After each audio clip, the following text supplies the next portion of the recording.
So, as you know, we've been talking about spiritual gifts and community life and the revelatory gifts, and lately we've been talking a lot, especially about community life. Right, the last couple, last couple. This will be the last one.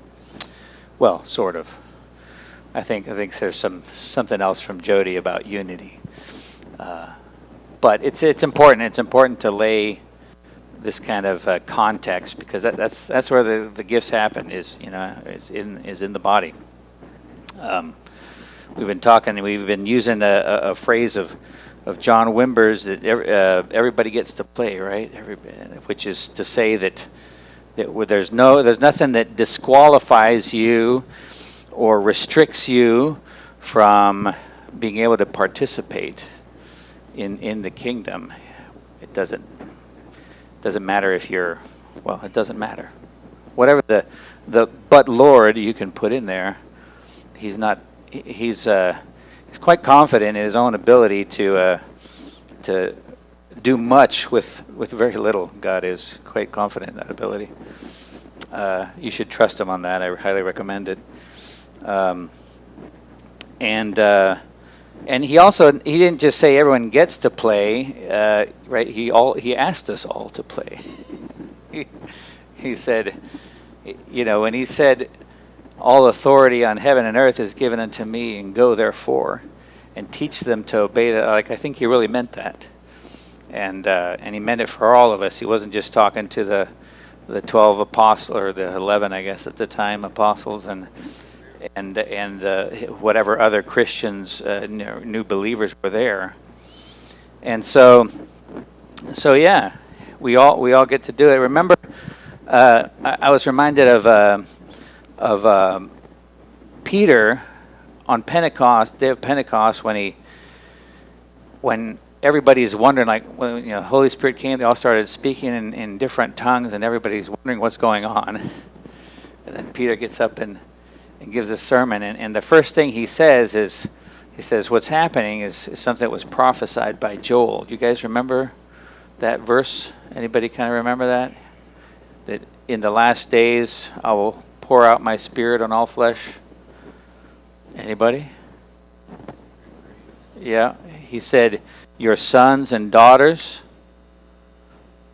your old men and your young men, and even on your male and female servants. And that's not just a poetic way of saying the same thing over and over again. He's actually saying that it doesn't matter your gender, sons or daughters, that it doesn't matter your age, your old men and your young men, and it doesn't matter your status, wealthy, poor, slave, right? When he says even on your male and female servants. And so your social or economic status and whatever society Christians we find ourselves in, it's everybody. It really is all flesh. And when we talked about, I brought up one of these verses last week in 1 Corinthians 12, right before Paul starts talking about the gifts. He says, it's verse 7. He says, to each is given the manifestation of the Spirit for the common good. And we were talking about common good last week. This week I'm talking about each. It says to each. And then after that, he talks about all the gifts. And then in verse 11 he says, all these are empowered by one and the same Spirit, who apportions to each one individually as he sees fit. And as he wills is the ESV. And so it's each. It's not some. It's not even most. It's each one individually. Nobody has zero gifts. Nobody says, well, I drew the short straw. I'm good looking, but I have no gifts. Yeah, or you're neither. So yeah. You get the point. We're all, and I don't think I have to convince this group of that. That we all get to play, and we've been talking about the community dynamics that happen when we're doing this, and it has to do the fact that we're all works in progress, right? Like Jesus is transforming us and working through us, and the things that are not so good in our lives, he's rooting out and showing us, and the things that are good but they're small, he grows those, right? The good, his goodness in us, but because we're like works in progress, it's and we're trying to simultaneously grow and nurture our new self and starve and kill off our old self. And so sometimes, in that environment, if we're all like around each other and we're free to try and figure out and all that, then, we might rub up against each other. We might offend each other. We might hurt each other. It's just, it's how humans, it's what happens when you get a whole bunch of humans together. And there's two ways to kind of handle that, and one is control and one is freedom, and then maybe there's a spectrum there. Maybe it's just not all 100% one or the other, but control is well, we need to do all these things to make sure that this doesn't happen again or doesn't happen in the first place, and so a lot of rules, a lot of regulations. And then freedom is like, hey, well, let's just go for it. And whenever I think about this, I think about my lawn. I'll tie it together in a second. But by the way, Jesus was fond of doing that, observing the weather patterns and then making a theological statement based on, whether birds were starving or not. He drew a conclusion that God cares for us. And so when I look at the north side of my yard from the driveway has a lot of like crabgrass type stuff in it, and I've switched companies. I'm trying to do something to get that under control, but there's just a lot of that. And when there's a lot, you can really tell. But there's other places where it's kind of moving in, and it's a little sparser. But right after I mow the lawn, you can hardly tell. And that's control. You mow the lawn, everything's the same. You can't tell if what's the Bermuda and the crabgrass when it's kind of intermixed, when it's not like big clumps. Yeah, you look out there and from a little bit, and you go, yeah, okay.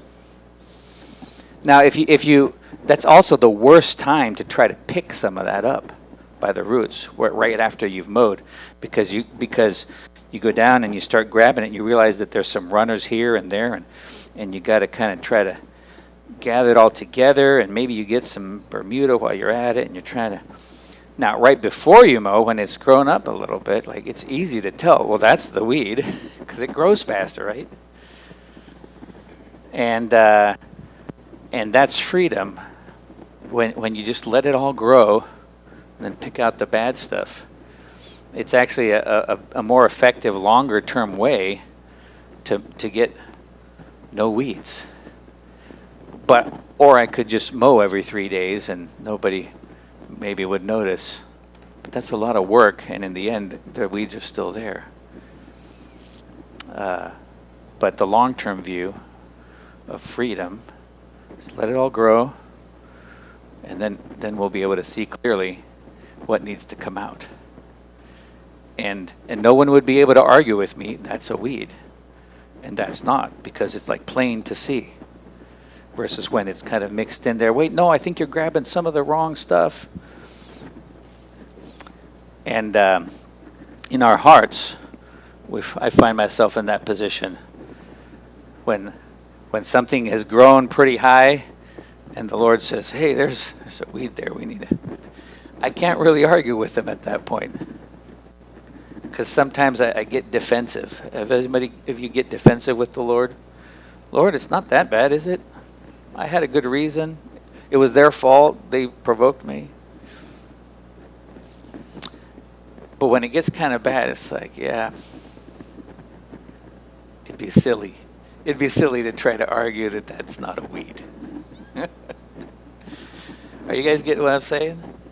Control kind of masks things, and it gives this appearance of everything's fine, but really it's not. But then freedom allows you to see that everything's not fine and do something about it.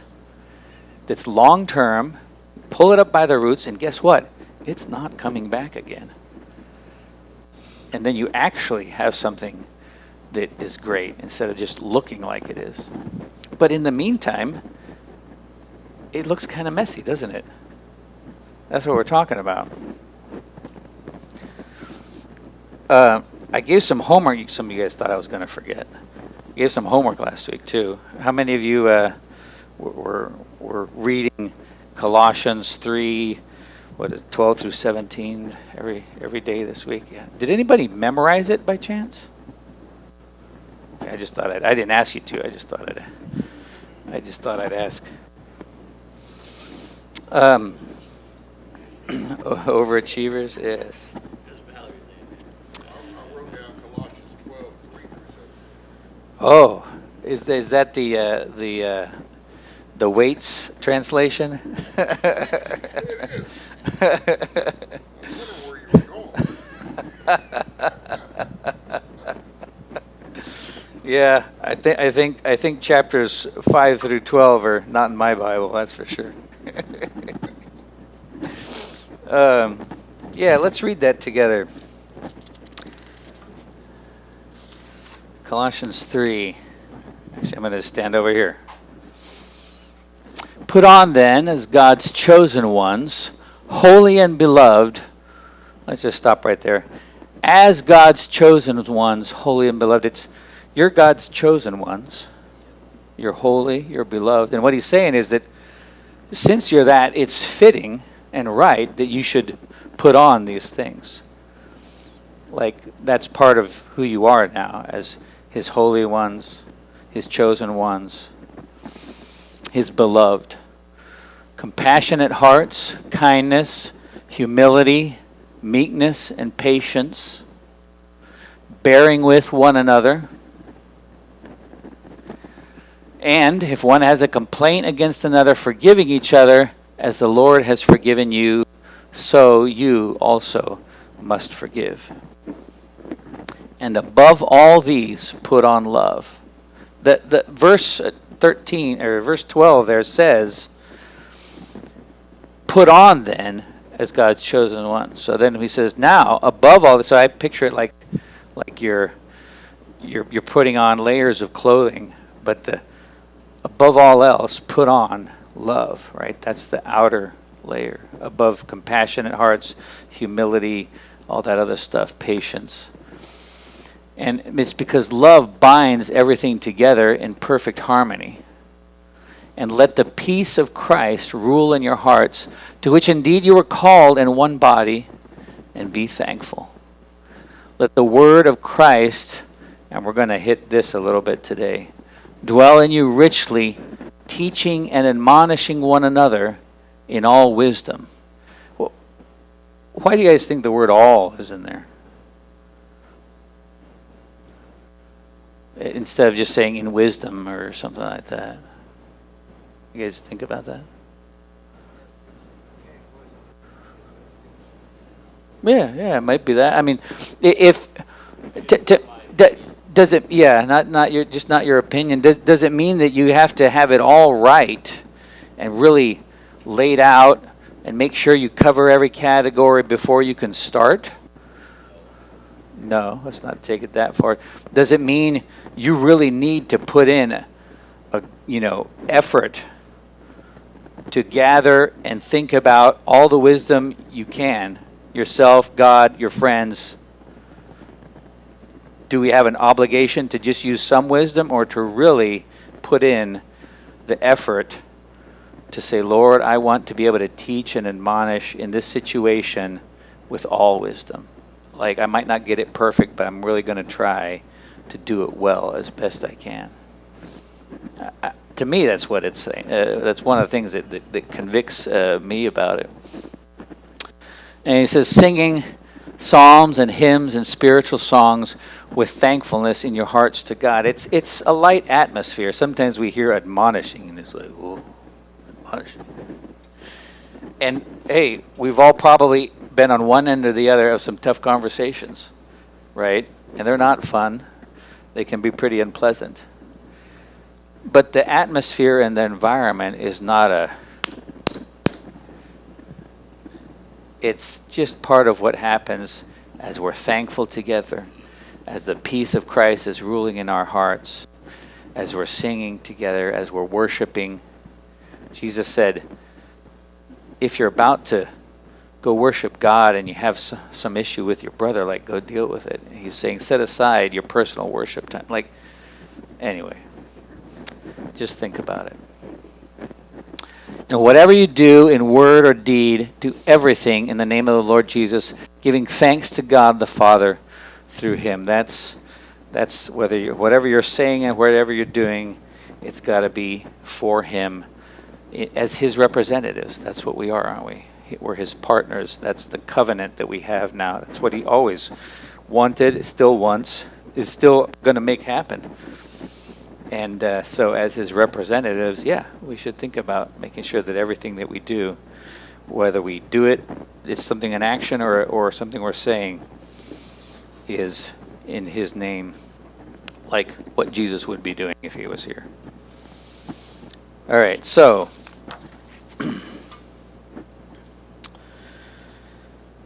how we deal with each other when... So we're exercising these gifts, right? We're learning about the gifts God's placed in each one of us.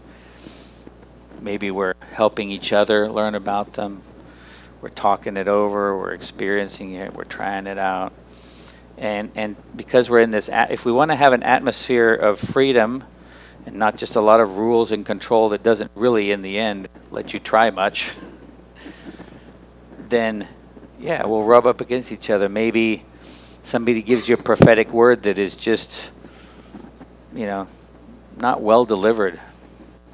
It might be something kind of in the natural, like, man, you just seemed like you were all over the place.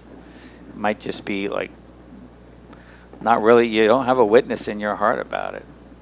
You're like, I'm not sure that was something God was really saying. Or maybe it's just way off base, not just slightly, right?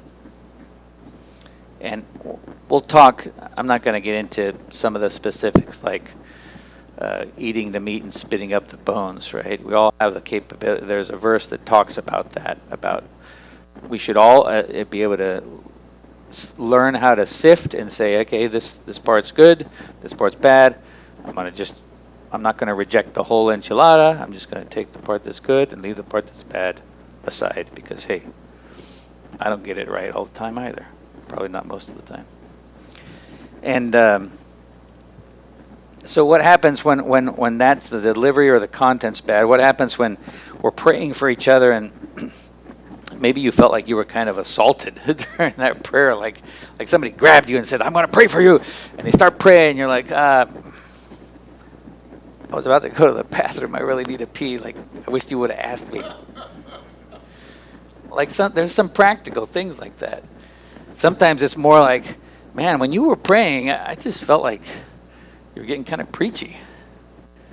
And maybe that reveals more about me than about the person, but either way, it's something that's happening between us, right? Maybe they didn't mean it. Really, maybe that's saying something about my heart, not about them, or maybe it is more them and not me. Either way, we have an issue. And then we gotta walk through that, right? What about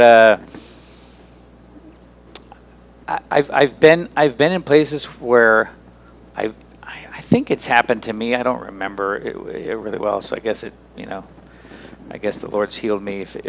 But where you're sick or something, somebody's praying for you, and you kind of feel like they're saying it's your fault that you're sick, and sin can cause illness, but there's a good way and a bad way to say that, or a good time and a wrong time. And me personally, I don't want to cross that bridge unless I'm really sure. Because I just don't like doing it. Most of the time, we live in a fallen world, and illness is part of it. And it's part of what God's healing, but it's not, it's just a lot of things happen to us that aren't our fault. And anyway, you guys get the picture. Sometimes interactions just go badly. And what we're going to talk about today applies to all kinds of interactions, not just when we're using our gifts, but I do want to make sure I'm tying it to that, because that is where we're headed with this, right? So we have this environment, and it reminds me. Well, I have a favorite proverb that it's Proverbs 14:4, and I think we were going to put up, yeah. Where there are no oxen, the manger's clean, but abundant crops come by the strength of the ox. And if you're kind of a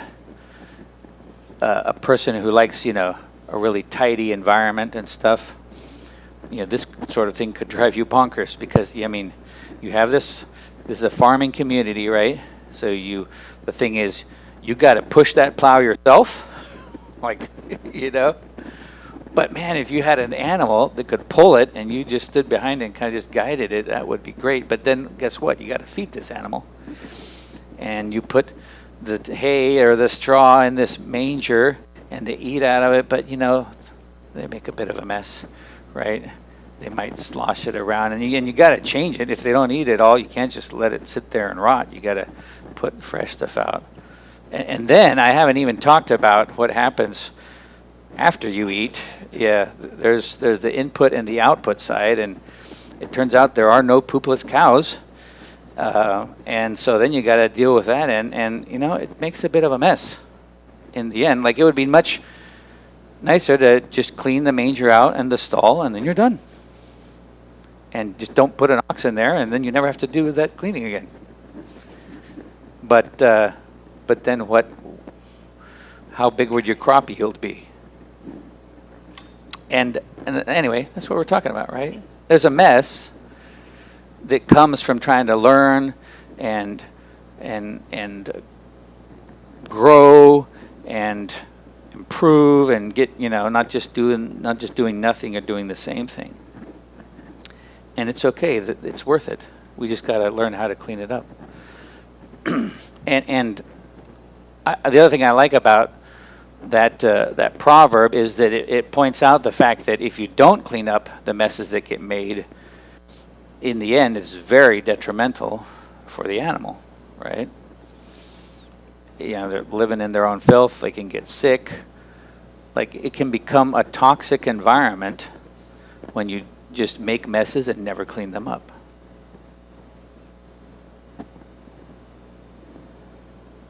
And it's the same with people. It become a toxic environment when you make messes and you never clean them up.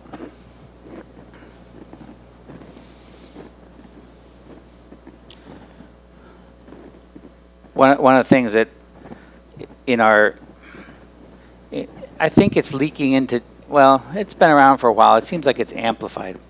Maybe it's just not happening more often. Maybe I'm just hearing of it more often because of social media. But I do think people are a little bit braver about just speaking their minds. And we have this idea that, and I was just reflecting on this yesterday, that if you tell somebody the truth, it's going to hurt a little bit, and that's how you know you told them the truth, is if it hurt. If it didn't hurt, it wasn't the truth. And I thought, where did we get that idea? Like that it has to hurt, or else it's not the truth. Like the two are mutually exclusive. Like, if it's not hurting, it's not the truth, and if it's going to be the truth, then it's going to hurt. And man, I'm not a person that loves confrontation. So when I think about I'm going to have a tough conversation, or I realize that somebody is approaching me to have a tough conversation, I think, man, this might hurt, or I think, man, like a lot of times that it's tough. I'm not saying it's not tough, but I'm saying we quit trying, I think, to make it as to communicate as good as possible in a way that the other person can hear it and be edified and actually see the truth and all that, because we think that it's got to sting or else it won't work, or else I'm not doing it right. And we kind of gave up on trying. And it's really dangerous to confuse speaking the truth for speaking without thought. Let me say that again. It's very dangerous to confuse, to think that, well, I just say it like I hear it. I'm just speaking the truth. And the way it came out is the way it came out. But what really is happening is you're speaking carelessly without thought of your words. But it felt like you were speaking the truth because it hurt that other person. And they needed to hear it. It's very dangerous to confuse speaking without thought of how you're going to say it carelessly with speaking the truth. And it's a problem as old as time, but it is something that we really have to be aware of, and that I feel, at least in our society, is kind of amped up a little bit. And there's like this permission to hurt each other because, hey, it's the truth. When really it might not even be the truth. And either way, it's our responsibility to say it better. In Ephesians, Paul says this: "Let no corrupting talk come out of your mouths, but only such as is good for building up, as fits the occasion, that it may give grace to those who hear." Like, that's the parameter he puts on the things that come out of our mouths, the things we say. It's got to be good for building up, it's got to fit the occasion, and it has to give grace to the one who's hearing it. If it's not doing those things, then we need to work on what we say so that it does those things. And what I'm getting with all this, I think you get my drift, is that, you know, we gotta clean up the messes when we make them.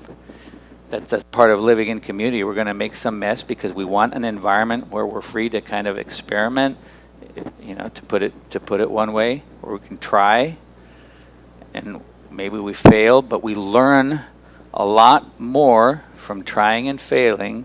Like, we can't, you know, we're doing teaching on this, but we're also saying we need to practice it.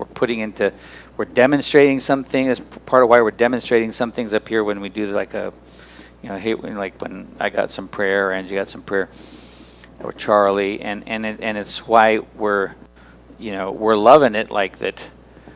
When we did the prophetic cards, people are handing it out, or people are doing other things with each other that it's not just in, you know, signs and wonders type gifts, but just community life, because we got to put this stuff into practice too. And so when we do, we learn more, but we might make a mess. But if we don't clean up the mess, then it just becomes an increasingly more toxic environment. And so it's okay. There's nothing wrong with cleaning up a mess. Like, it's okay.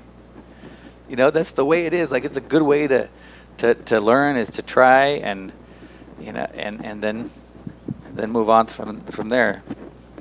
And so I heard a quote from the leadership at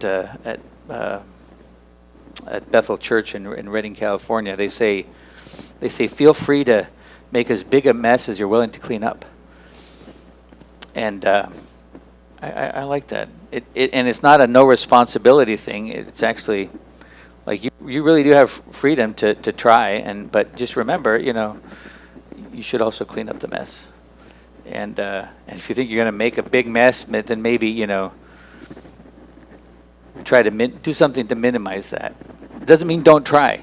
That's the control, the kind of, you know, it doesn't mean don't try. It just means, well, you know, I'm not just going to jump in the car and try to drive when I've never driven it. Like, maybe I'm going to study the traffic laws first. Like that would be a good step to try to minimize the mess that might happen if you just jumped in a car when you've never driven before. You don't know the traffic laws. You get what I'm saying? It doesn't mean don't try. It just means, And sometimes the messes happen that we can't anticipate. Well, that's fine. We clean them up. So, which is why next, I'm going to talk a little bit about confrontation. Everybody's very excited, I can tell. Who kind of is who? I'll walk it back. Who loves confrontation? Like that's what you live for. Like you'd rather do that than a lot of other things. There's probably some maybe they aren't in this building. There's probably some folks that really like that and they're good at it and stuff. So it's not a knock, but I do observe that, it's either there's neither no one here or at least you don't want to blow your cover.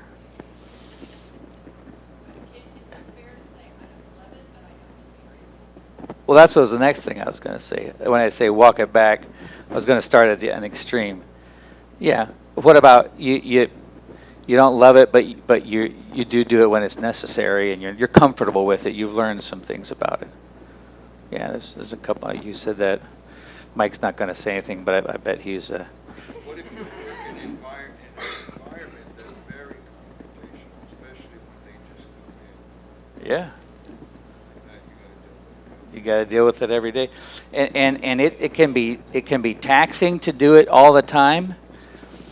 And what I kind of want to point out by just asking, and not to put anybody on the spot, is just to say, I think you probably know you feel this way, but I want to point out that there's a lot of other folks that around you that feel the same way, which is like, I don't love it.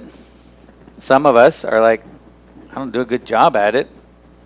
I don't know where I'm at. I haven't ever tried to grade myself there, but I know that it's not one of my strengths. But I have been convicted, starting,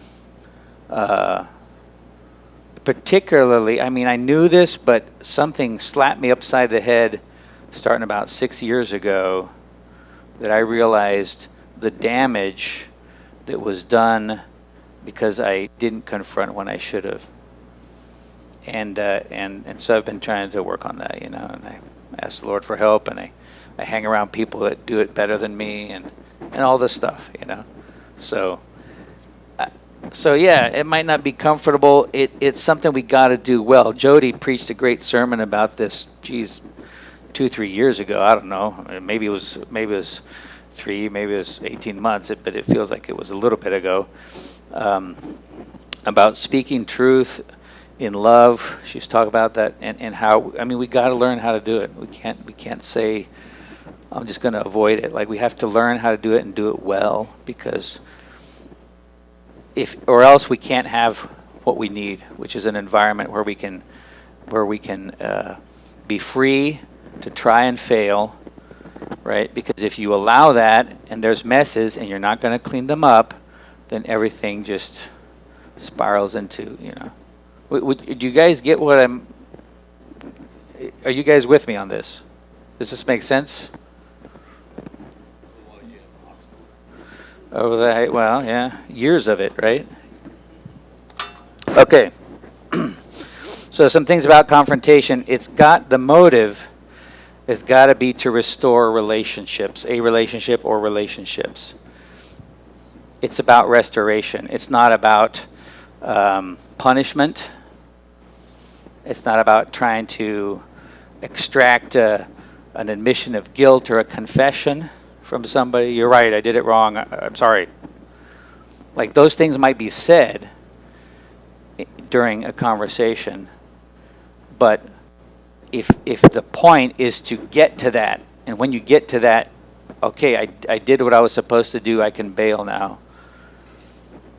That's not the point of a confrontation. Is to get to the truth, like what really happened. And we're all flawed, and so if I'm trying to point out something to somebody, like maybe I have it wrong too. Maybe I'm misunderstanding their motives. I just noticed that sometimes it's hard enough to understand my own motives purely. We like to light ourselves all the time and paint ourselves in a better light. And let alone trying to understand somebody else's motives.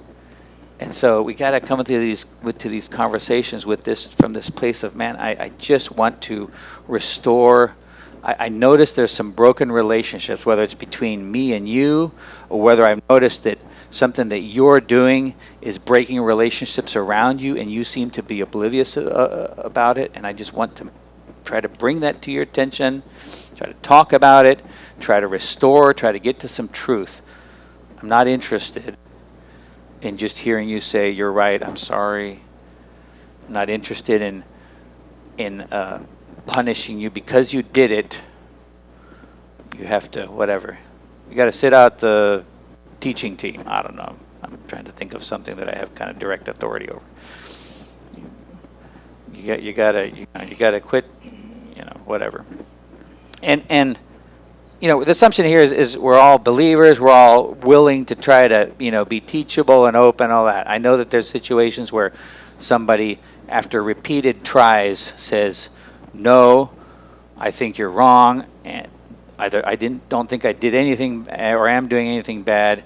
And then on the other side, there's multiple voices, not just one person's opinion, but multiple people thinking, yeah, I really do think you did something bad. And then you might take other more drastic steps there. That's an extreme situation. I'm not talking about that today. I'm just talking about these other things. So let me give you, and I took some of this from a book. There's a book called Culture of Honor by Danny Silk, and I highly recommend it if you haven't read it. It's a great book that just discusses a lot of these relationship things, draws from principles in the scripture about it, and just points out some of these. He's developed some really good language to talk about this stuff. So it's called Culture of Honor by Danny Silk.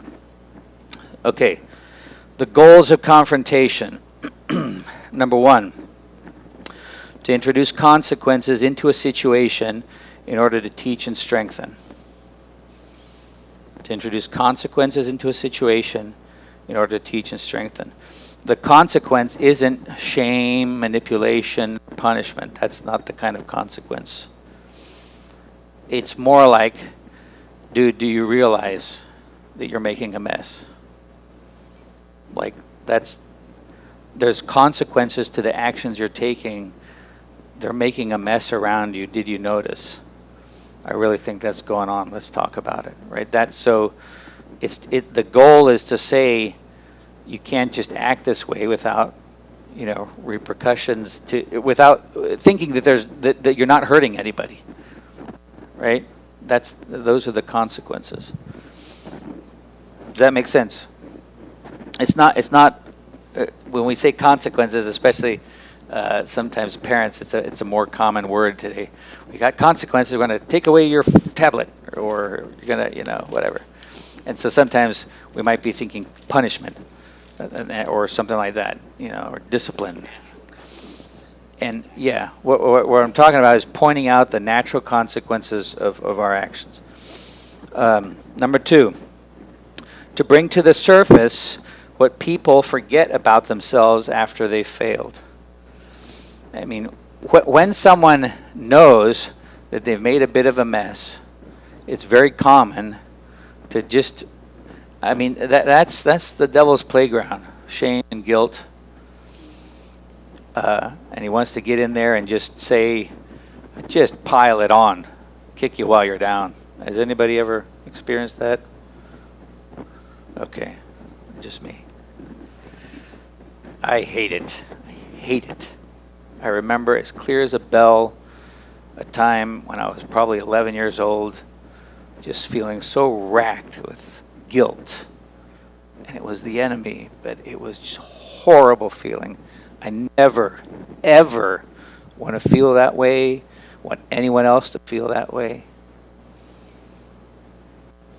But it's the devil's playground. When we've messed up and we've made a mess, he likes to try to turn those screws.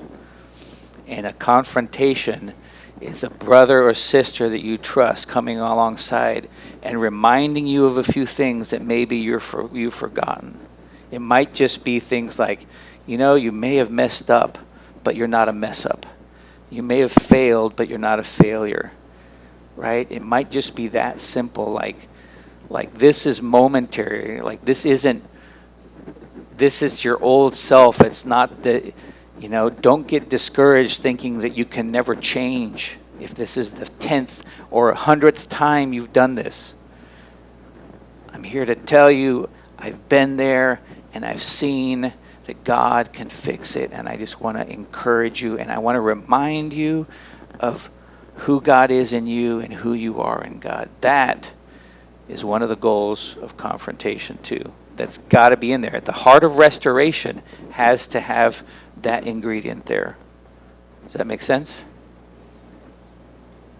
Number 3, to send an invitation to strengthen a relationship bond with someone. We're all in a covenant relationship as followers of Jesus in this community. You realize that when Jesus said, this is my bread, this is the blood of the new covenant, that he wasn't just saying, every one of us individually just have a covenant with him and that's it. We're also entering into a partnership with each other. That's what covenant means, a partnership. Remember, one of the terms of our covenant is love your neighbor as yourself. And the Apostle John in particular developed this idea, right? He said, Jesus said they'll know you're Christians by how you love one another. And John later said, if you say you love your God but you don't love your brother, you're not really loving God, because he asked you to love your brother, right?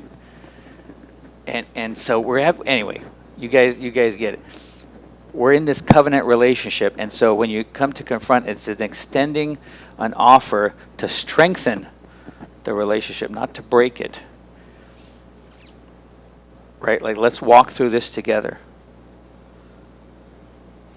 And we have this idea that good friends don't disagree, or good friends don't confront each other. But I'm telling you, you don't know whether they're a good friend until you disagree, until you have to confront them or they have to confront you, and how that goes. And I've been in situations where I've confronted somebody and I found out that we didn't have that great of a relationship. And sadly, sometimes that they weren't willing to strengthen that bond. I had to try. I cared about them enough to try. But they didn't. They didn't want to say, yeah, let's walk through this together. And instead, they wanted to break off the relationships. It's a risk. But what we're doing in a healthy conversation is extending an offer. Man, I care about you. I want the best for you. What I'm about to say is hard for me to say. And maybe I'm wrong about some of it. But can we talk? I'm really concerned. And can we walk through this together? And when you walk through with somebody through that, has anyone gone through something like that, whichever end you were on? Did you come out stronger in that relationship? Yeah. Heck yeah. Right? Okay. I think I said enough about that. Last one. To apply pressure strategically in order to expose areas needing strength and grace. And this thing about applying pressure, it's not a, external pressure. Right? Remember, we're talking about, are we trying to control or are we trying to empower, right? God's very committed to allow us our freedom. Very, very committed. Wouldn't you say so? He allows, think about the Israelites 40 years in the desert. Why did they have to go 40? Was that a punishment? A lot of us might think of it that way. But the fact is that they said, we don't want to go in there, God. And God said, okay, you're not going to go in there. You'll die out here, but I'm not going to make you go. He let them have what they wanted. And the way God approaches us isn't with this, I'm going to punish you until you change. I'm going to make you see. We do experience the consequences of our actions. Hopefully that opens our eyes. But it's completely voluntary on our part. And so when I say apply pressure, it's not punishment or guilt or shame or external things that I might do to try to control the outcome of this talk. Right? That's not, if the goal is restoration, that's not what I'm interested in. Trying to control you. Okay, what's that going to do? Extract a confession from you, and then I leave feeling like, okay, maybe we got somewhere. And I mean, really, what's it going to do?